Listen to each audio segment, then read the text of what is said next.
by some politicians. It happens to be the Conservatives this time. The Times, NHS reforms our worst mistake, they admit. Times investigation reveals £5 billion wasted every year on inefficiencies.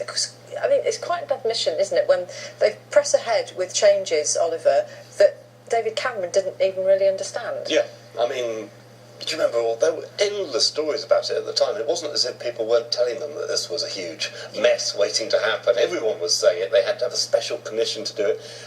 But the trouble was they trusted Andrew Lansley, who you may remember was formerly Health Secretary of this parish, and they believed that, he knew what he was doing. David Cameron, Andrew Lansley used to be David Cameron's boss.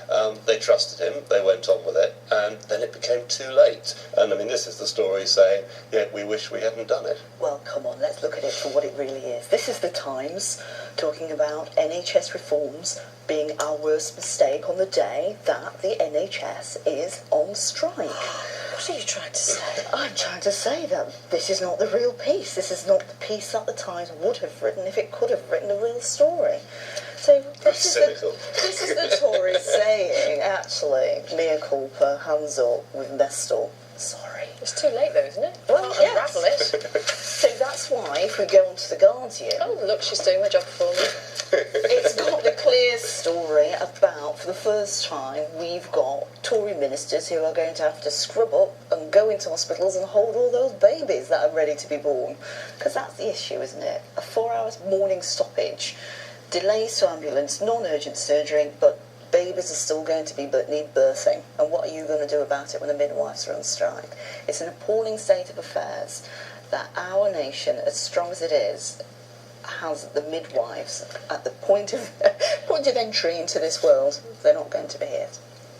And if anything bad happens, there will be, a lot of blame going around. It's a risky game, and traditionally, nurses, midwives, doctors haven't gone on strike precisely for that reason. I don't think they're going to be walking out and leaving women cross-legged.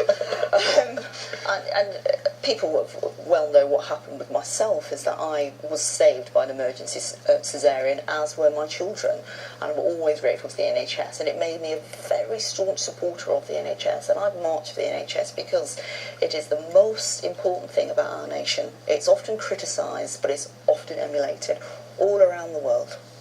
Let's move on to the